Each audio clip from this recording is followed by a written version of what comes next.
আসসালামু আলাইকুম। আজকে আপনাদের সঙ্গে শেয়ার করব হোয়াইট সস পাস্তার রেসিপি। এজন্য আমি সব উপকরণ আগে রেডি করে নিব। প্রথমে আমি রসুন কুচি করে নিচ্ছি। এখানে আমি 2 থেকে 3 কোয়া রসুন নিয়ে এভাবে ছোট ছোট করে কুচি করে নিয়েছি। এখন নিব পেঁয়াজ কুচি করে। আমি 2টা বড় সাইজের পেঁয়াজ নিয়েছি। পেঁয়াজগুলোকেও এভাবে কুচি করে নিতে হবে, একদমই মিহি কুচি করে নিতে হবে। পেঁয়াজ কুচি হয়ে গিয়েছে। এখন নিব মরিচ কুচি করে। আমি 3টা মরিচ নিয়েছি, আপনারা আপনাদের টেস্ট অনুযায়ী এর কম বেশি করতে পারবেন। এখন আমার কুচি করা কমপ্লিট। আমি এগুলো সাইডে রেখে চুলায় একটি কড়াই বসিয়ে তাতে পানি দিয়েছি। পানিটা আমি গরম হতে দিয়েছি। আমি এদিকে চিংড়িটাও আমি প্রসেস করে নিচ্ছি, 3টা চিংড়ি নিচ্ছি। পানি গরম হয়ে গিয়েছে। এখন এর মধ্যে আমি দিয়ে দিয়েছি পাস্তাগুলো দিয়ে সিদ্ধ পর্যন্ত অপেক্ষা করব।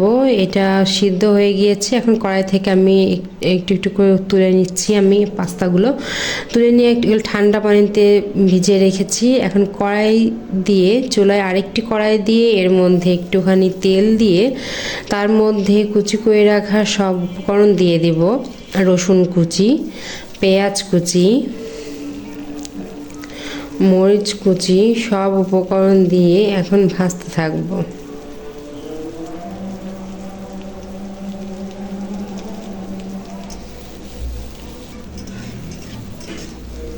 দেখুন আমি একটা নাড়াচাড়া করছি। এটা বাদামি বর্ণ হওয়া পর্যন্ত অপেক্ষা করব।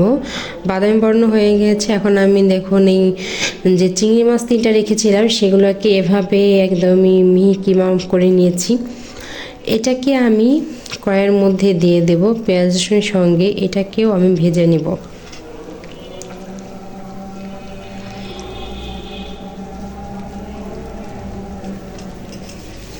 সব উপকরণ একসঙ্গে মিক্সড করে তেলে একটু একটু করে ভেজে নিচ্ছি। তেলে হালকাভাবে ভেজে নিব।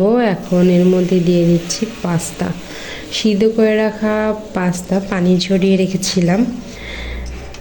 সেটাকে দিয়ে এটাকে ভালোভাবে বেশ কিছুক্ষণ নাড়াচাড়া করতে হবে এবং এর গায়ের পানি শুকিয়ে যাওয়া পর্যন্ত অপেক্ষা করতে হবে। এখন আমি এটাকে বারবার করে নাড়াচাড়া করছি যাতে এর যে পানিটা আছে, এক্সট্রা পানি, এটা শুকিয়ে যাবে। পানি শুকিয়ে গিয়েছে। এখন এটাকে আমি অন্য চুলাতে রেখে আরেকটি কড়াই চুলায় দিয়ে দিচ্ছি সামান্য একটু ঘি। এটা প্রায় 1.5 টেবিল স্পুন। আর দিয়ে দিলাম ময়দাও 1.5 টেবিল স্পুন। দিয়ে এটাকে ভাজতে হবে ঘির সাথে মিক্সড করে। এখন ভাজা হয়ে গিয়েছে। দিয়ে দিয়েছি 1 কাপ লিকুইড গরুর দুধ। এর মধ্যে দিয়েছি জিরা গুঁড়া 1/2 চা চামচ। আর দিয়ে দিচ্ছি সামান্য একটু চিলি ফ্লেক্স। এটাকে আমি মিক্সড করে নিব। নাড়া দিয়ে মিক্সড করে নিয়ে এখন এর মধ্যে দিয়ে দিচ্ছি 1 চা চামচ চিনি। আর এখন দিয়ে দিব আমার ভেজে রাখা পাস্তাগুলো আমি এর মধ্যে দিয়ে ভালো করে নাড়াচাড়া দিব। এই যে আমার হোয়াইট সস পাস্তা রেডি।